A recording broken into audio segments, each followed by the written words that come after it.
Bismillahirrahmanirrahim. Assalamualaikum warahmatullahi wabarakatuh. Alhamdulillah wa syukurillah, hari ini kita bisa berkumpul untuk mempresentasikan tugas mata kuliah Creative Thinking dosen pengampu Ibu Diah Meta Ariyanti, Esos MSI. Terima kasih Ibu. Pertama, kita akan membawa ide kreatif UMKM bernama Yummy Brule oleh kelompok 1. Kami akan menjelaskan siapa aja yang di dalamnya. Ini adalah tim lezat terdiri dari yang sebelah kiri Kak Mega Permata, yang di tengah ada Nimade Indrawati, dan saya sendiri Yayan Tri Setiono. Berikut kami akan langsung pada poin, yaitu daftar isi. Pertama, ide bisnis nanti akan saya jelaskan. Yang nomor 2 adalah latar belakang, juga akan saya jelaskan. Yang ketiga, analisa pasar akan dijelaskan oleh Kak Nimade. Teknik kreatif dan produk akan dijelaskan oleh Kak Nimade. Pemasaran juga akan dijelaskan oleh Kak Mega. SWOT akan dijelaskan oleh Kak Mega. Dan konsep perencanaan modal akan dijelaskan oleh Kak Mega. Berikut kita langsung saja masuk pada konsep apa yang disebut dengan Yummy Brule. Ide bisnis. Ide bisnis ini adalah dasarnya adalah ide bisnis. Di samping, tolong disampingkan dulu adalah bentuk produknya ya. Yummy Brule merupakan usaha rumahan yang memproduksi makanan ringan pasta brule yang berbahan dasar pasta dan krim keju yang dipanggang, dan juga brownies yang dibuat dengan bahan-bahan premium. Yummy Brule memiliki tujuan untuk menyediakan makanan ringan yang gurih, manis, berkualitas, praktis dengan rasa yang modern dengan cita rasa yang sangat-sangat nikmat. Next, latar belakang. Kita akan membawa ke latar belakang dasar lagi terhadap ide konsep bisnis ini. Ide usaha ini muncul dengan melihat meningkatnya minat masyarakat Indonesia, terutama terhadap tren makanan ringan kekinian yang creamy, gurih, manis, dan praktis. Yummy Brule memenuhi keinginan masyarakat akan makanan yang lezat dan modern dengan harga yang sangat-sangat terjangkau. Baik, langsung saja kita pada next slide, Kak. Next ini akan dijelaskan oleh sahabat saya, tim dari tim lezat, Kak Nimade. Silakan, Kak. Terima kasih Cak Yayan, membawa presentasi ini sangat berwarna. Baik, selanjutnya saya akan menyampaikan tentang analisa pasar apa yang kami lakukan sebelum mengimplementasikan Yummy Brule ini. Kami melakukan STP, yaitu segmenting, targeting, dan positioning. Segmen dari Yummy Brule adalah konsumen dengan berusia 15-35 tahun yang berlokasi atau berdomisili di daerah perkotaan dan memiliki gaya hidup yang menyukai makanan modern, aktif di media sosial. Dari segmenting ini kami mengerucutkan menjadi target pasar Yummy Brule, yaitu mahasiswa, pekerja muda, ibu rumah tangga, dan pecinta camilan kekinian yang praktis. Yummy Brule menempatkan positioningnya sebagai produsen makanan ringan yang creamy, gurih, manis, dan juga modern. Selain itu tetap menampilkan cita rasa yang lezat, praktis, sehat, dan tetap dengan harga yang terjangkau. Ide ini keluar setelah kami melakukan teknik kreatif, yaitu teknik kreatif ATM. Amati, tiru, dan modifikasi. Kami mengamati makanan ringan yang sedang tren saat ini di media sosial seperti Instagram atau TikTok, yaitu makanan ringan spaghetti brule. Kemudian kami meniru dengan membuat atau menawarkan spaghetti brule yang kemudian kami kemas dalam wadah aluminium foil untuk tetap menjaga kehangatan makanan tersebut. Tentu saja modifikasi tetap harus kami lakukan untuk menciptakan Yummy Brule sebagai makanan produsen yang tampil beda. Pertama adalah menggunakan berbagai jenis pasta, tidak hanya spaghetti, tetapi juga makaroni dan fusilli. Menawarkan varian macaroni and cheese.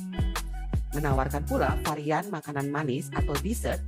Dan menawarkan pula varian yang berada dalam kemasan frozen sehingga tahan lebih lama. Teknik kreatif lainnya yang kami lakukan adalah scamper. Apa saja scamper itu? Yaitu pertama, substitute. Substitute adalah kami melakukan penggantian tidak hanya menggunakan spaghetti, tetapi juga menggunakan jenis pasta yang lain seperti fusilli dan macaroni. Combine atau menggabungkan. Kami menggabungkan konsep makanan brule dengan cita rasa lokal, seperti dikombinasikan dengan ayam rendang. Atau pada varian dessert atau makanan manis juga bisa digantikan dengan perisa rasa pandan. Adopt atau adaptasi. Yummy Brulee membuat ukuran kecil atau mini sehingga cocok untuk dikonsumsi dalam sekali makan atau untuk anak-anak. Modify atau modifikasi, Yummy Brulee membuat varian Rainbow Brulee, yaitu menggunakan pasta yang beraneka ragam warna, tidak hanya warna putih atau krim yang monoton. Put another use. Yummy Brulee tidak hanya sebagai makanan ringan, tapi dapat dijadikan sebagai bentuk hampers, bingkisan pada keluarga atau teman, bahkan sebagai kue ulang tahun atau perayaan yang ditampilkan pula dalam frozen pack sehingga tetap awet dan aman dapat disimpan dalam lemari pendingin. Eliminate atau mengurangi, seperti yang telah disampaikan sebelumnya, Yummy Brulee tetap menjaga dan memastikan kesehatan dari produknya, sehingga Yummy Brulee mengurangi pengurangan bahan pengawet dan penyedap rasa. Reverse.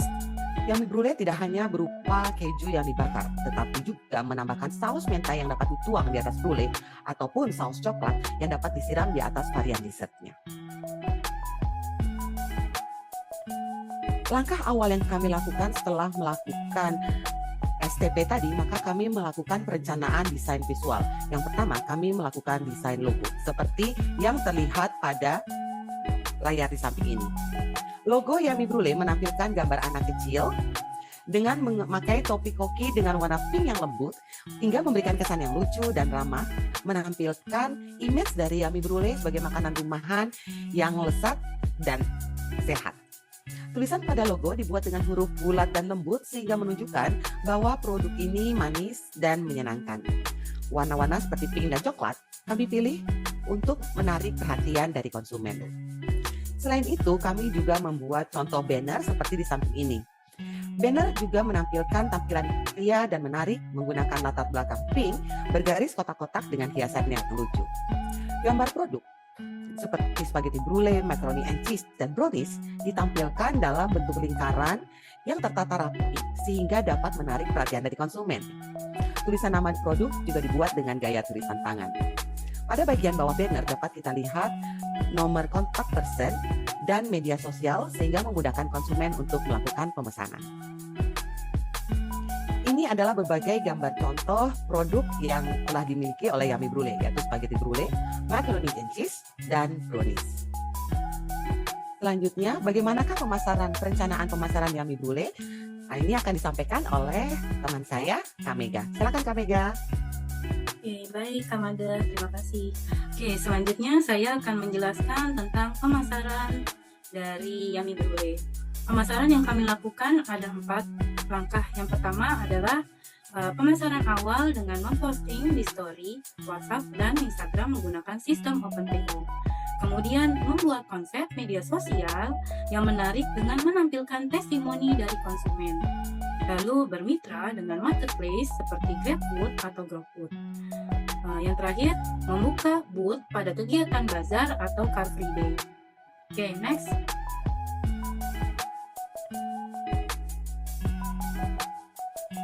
Oke, berikut adalah contoh konten media sosial pada Instagram dan TikTok Yummy Brulee. Untuk konten di sosial media seperti TikTok dan Instagram, Yummy Brulee banyak menampilkan aneka pasta kekinian seperti spaghetti brulee dan mac and cheese yang terlihat super yummy, creamy, dan bikin ngiler. Dengan kemasan aluminium foil yang membuat makanan lebih hangat dan saus keju yang melimpah di atasnya membuat tampilannya menjadi menarik dan konsisten. Cara penyajiannya simple tapi tetap estetik, ditambah dengan caption yang relate dan ajakan seperti open order now, bikin orang makin tertarik untuk mencoba Yummy Brulee. Dalam konten tersebut terdapat juga dessert untuk penggemar makanan manis seperti brownies yang coklat dan menggiurkan. Video tersebut dibuat dengan pencahayaan yang bagus dan tampilan yang rapi, jadi paling banyak ditonton dan disukai oleh para konsumen. Next. Oke, berikut adalah analisis yang kami lakukan, yaitu analisis SWOT. Analisis SWOT itu yaitu strength, weakness, opportunity, dan threat. Yang pertama itu S. S itu adalah strength. Banyak varian rasa, gurih, dan manis yang menawarkan frozen pack yang tahan lebih lama dengan harga terjangkau. Kemudian W-nya itu adalah weakness. perlu waktu untuk memperkenalkan brand pada pasar baru, skala produksi yang terbatas pada awalnya, dan ketahanan produk yang tidak lama. O-nya adalah opportunity. Opportunity yaitu tren makanan yang viral, potensi untuk dibentuk dalam bentuk hampers, kue ulang tahun, atau perayaan apapun. T-nya adalah trend, yaitu kenaikan harga, bahan baku, dan kemunculan kompetitor dengan cepat.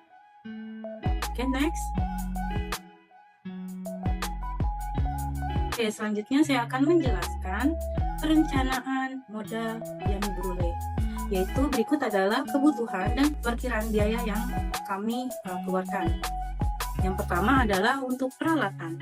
Peralatan digunakan untuk membeli alat pendukung seperti pembelian oven dan peralatan dapur lainnya, yaitu perkiraan biayanya sekitar Rp2.800.000.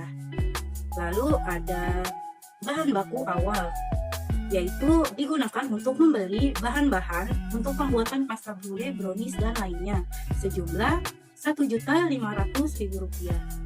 Dan ada kemasan dan label, yaitu digunakan untuk mencetak stiker logo, banner, dan wadah, aluminium foil, juga box dan lainnya sejumlah Rp350.000. Lalu ada pemasaran awal sejumlah Rp150.000. Lain-lain sejumlah Rp200.000. Jadi untuk total keseluruhan dari perencanaan modal Yummy Brulee sekitar Rp5 juta. Oke, selanjutnya akan dilanjutkan oleh rekan saya, Mas Yayan. Silakan Mas Yayan. Terima kasih Kak Mega, terima kasih Kak Nimade yang sudah menjelaskan tentang Yummy Brulee secara teknik, secara analisa, secara pemasaran hingga detail. Dan saya akan menutup ini dengan konsep mensimpulannya seperti ini kira-kira. Yummy Brulee merupakan ide usaha makanan ringan kekinian yang lezat, praktis, dan potensial. Dengan mengedepankan kualitas dan inovasi berkelanjutan serta didukung dengan pengelolaan yang profesional, Yummy Brulee akan memberikan kontribusi positif bagi pertumbuhan UMKM dan konsumen di Indonesia. Terima kasih kepada Kak Nimade, Kak Mega. Ini adalah penutup. Untuk menjelaskan presentasi ini saya rasa sudah cukup. Terima kasih untuk Ibu Dian Meta Arianti, Esos MSI. Wassalamualaikum warahmatullahi wabarakatuh.